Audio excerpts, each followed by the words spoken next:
Thank you, Art, and thank you, Luciano, and thank all of you for being here. I'm going to try to tell you two sides of a myth and try to tie together some of the things we've already heard from the brilliant two talks that preceded mine. I'm going to tell you a positive side, and I'm going to tell you a negative side, and try to show you how they can be brought together. First of all, when we say, let's open the lung, what do we mean? We cannot open all of the lung. We all know this. But a fully open lung is one in which all non-consolidated alveoli are aerated, have air in them. No recruitable alveoli remain closed during both parts of the tidal cycle, and therefore tidal opening and closure is eliminated. This is the idea and the definition of an open lung. For me, the awareness of this became evident when I reviewed this editorial before it was published by Lachman, who said, let's open up the lung and keep it open. I think he was motivated in part by the study by Webb and Tierney that suggested that when we start with a rat lung and use positive end expiratory pressure, keeping the lung open protected the lung, possibly because of surfactant depletion not occurring. Did keeping an open lung and not depleting surfactant prevent ventilator-induced lung injury? That was the theory at the time.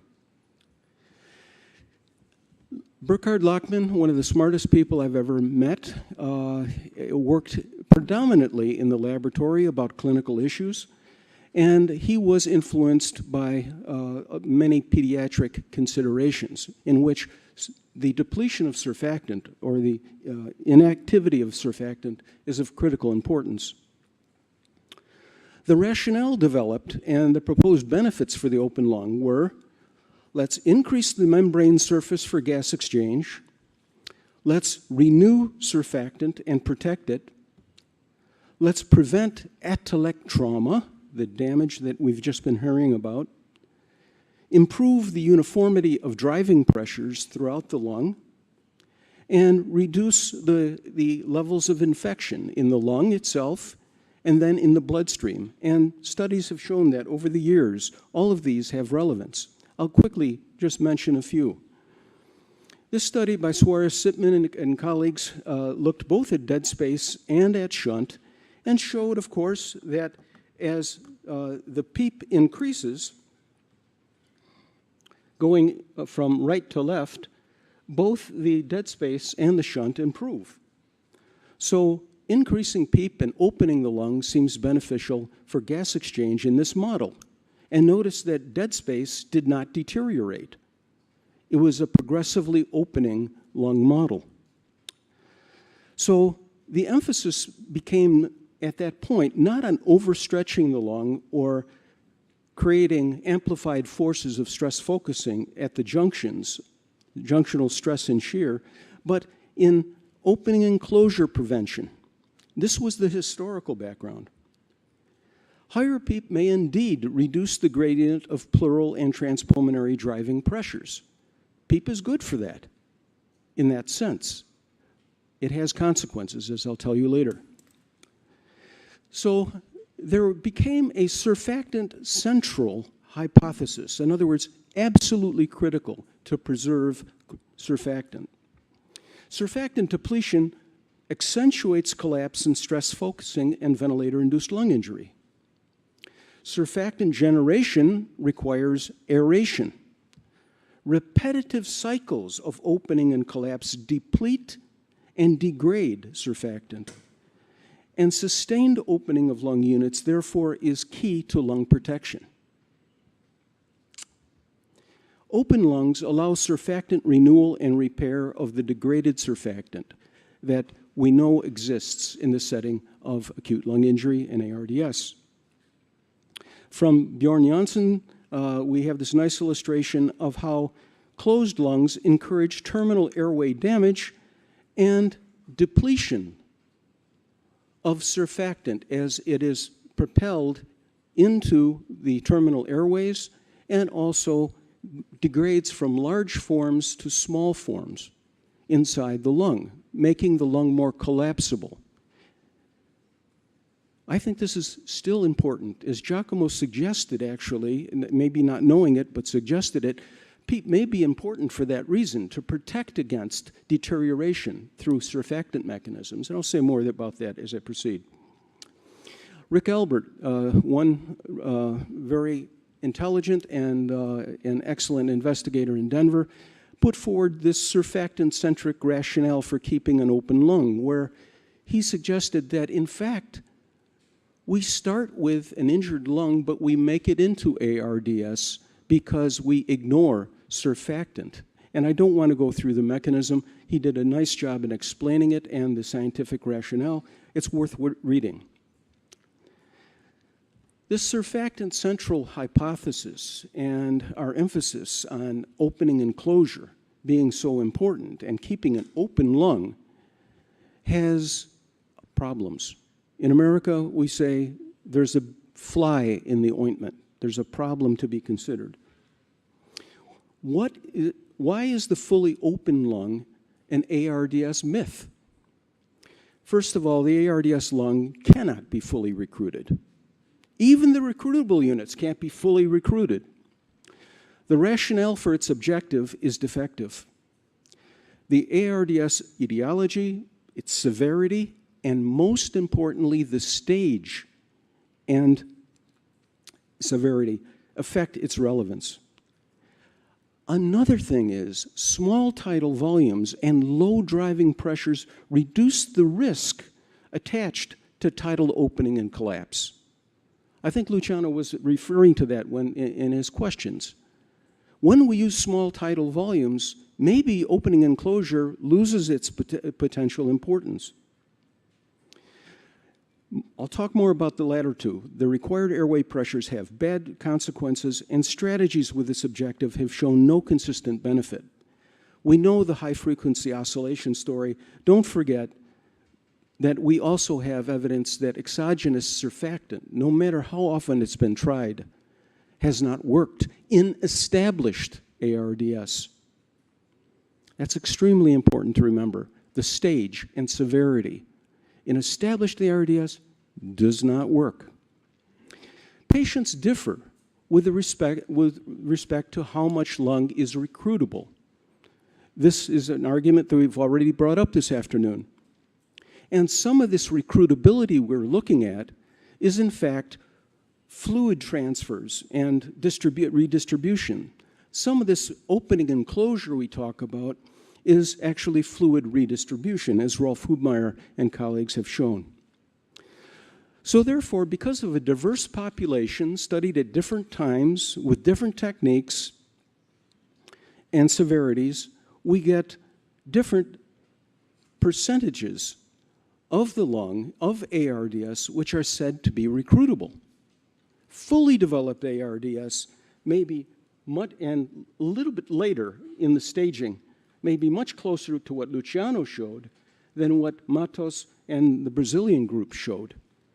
They suggested that much of the lung is openable. They were studying earlier patients with flooded lungs. This is important to realize. In our laboratory, Paolo Pelosi, working with me and Luciano, published this paper long ago. I reference it a lot because it showed us so much.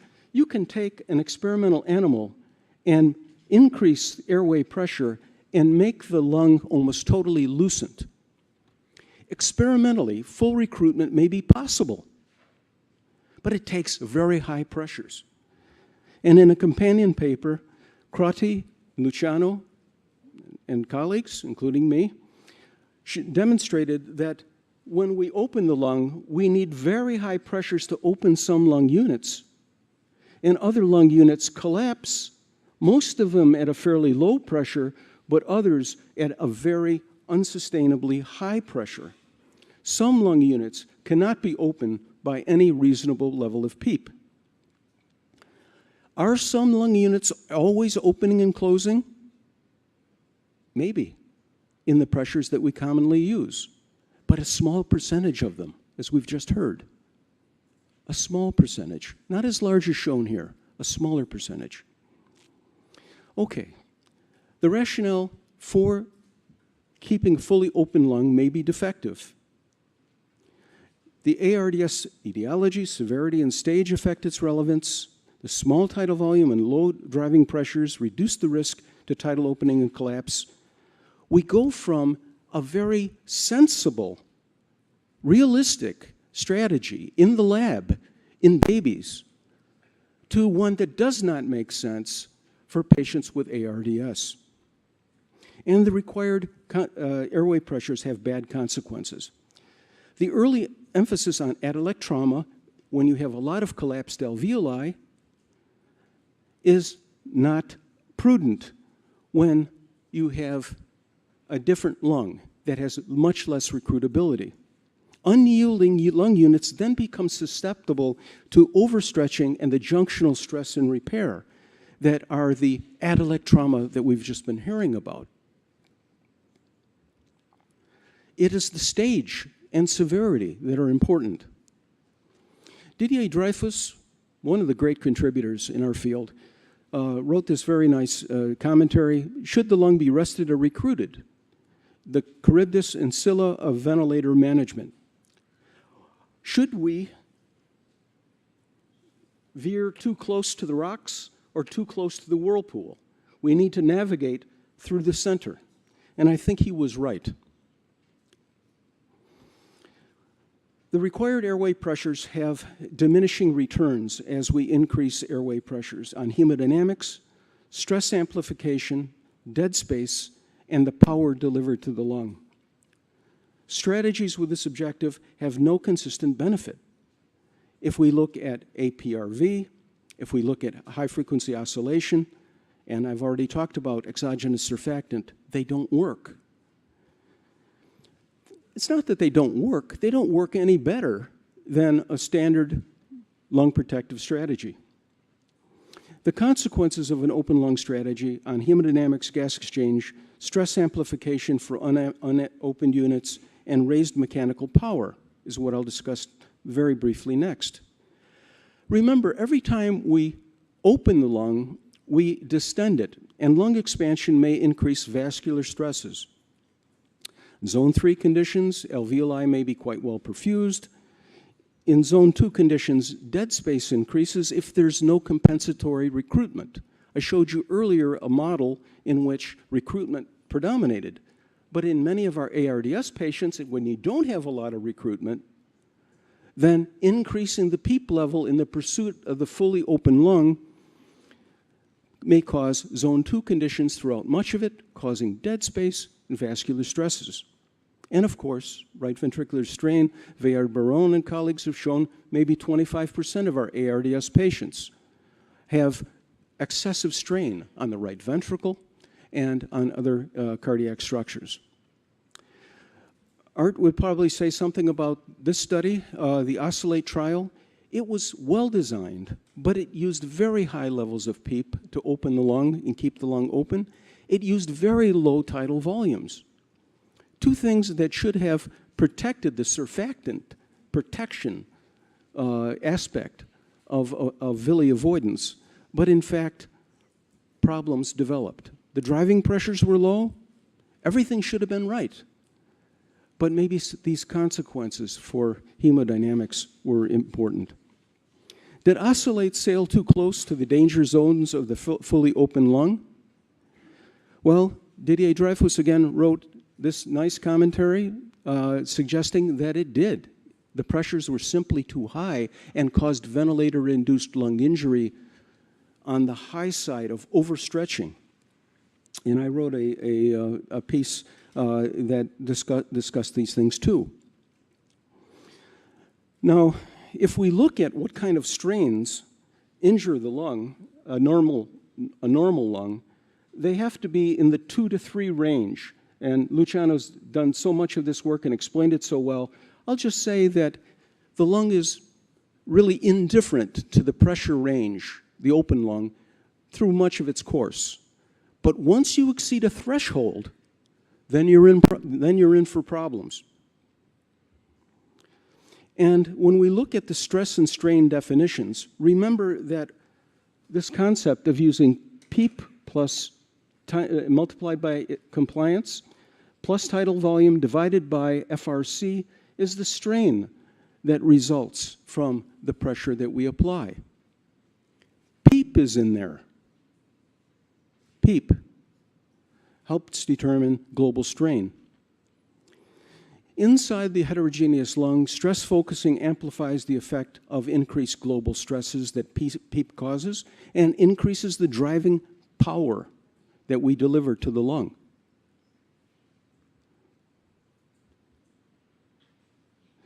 If we follow the dictates of the mathematical methods, it appears that this is a very powerful multiplier, so that anytime we increase the applied pressure, any unopened units are being subjected to tremendous forces. And this could be, far from a protective effect, it could be a dangerous effect. Look at it this way. If you're using a driving pressure in a low PEEP range, and you increase PEEP, there are fewer units that are subjected to stress focusing. But as the PEEP goes up and you cross a threshold, some lung units become excessively strained. PEEP adds to the global strain on unrecruited tissues, and most of the tissues we have are unrecruited. It's been shown before in this symposium that there is a threshold for injury, whether we're talking about pressure or power. Experimental injury thresholds are high and they're distinct, very sharp, whether it be rats, dogs, pigs, and presumably human beings. Anytime you raise the PEEP above a certain level of mean airway pressure, you are subjecting certain stress-amplified units to dangerous tensions. Lastly, we talk about energy now, and this is all due to the work of Luciano and colleagues, and I don't take any credit for it, but here is how the pressure and volume relationship is depicted. If we look just at the non-resistive profile, and we look at the dynamic components, and we look at the PEEP components, PEEP potentially energizes the cycle by quite a lot. You deliver much more energy per cycle. And when you multiply that by frequency, you get the delivered power that could be injuring the lung. So raising PEEP has a consequence. And here, for example, 20 hours at 45 milliliters per kilogram tidal volume devastated a lung that was perfectly fine with 52 hours at still a very high tidal volume in work that Luciano's done. Okay, finally, I want to remind you people, coming from the land of a very moderate man, that we need to consider moderation in all things, okay? I think we learned that well in France this past month, thank God. Okay, going back to 1975, Peter Suter. Does everybody not know this slide? This is total compliance, and you can read it as driving pressure because he used constant tidal volume. Tidal volume divided by compliance is driving pressure. There was a peak value that coincided with best oxygen delivery and with least dead space. So, in conclusion, I would have to say that it is a myth that we should fully open the lung, and there are dangers associated with it. When does it make sense? It's not for established severe ARDS, especially when low driving pressures are used. Maybe for patients at risk, very early, with minimal disease or atelectasis and high ventilation requirements. Yes, for babies and experimental animals. But open lungs now, when you make the shift from early and mild to severe and late, makes no sense. Grazie.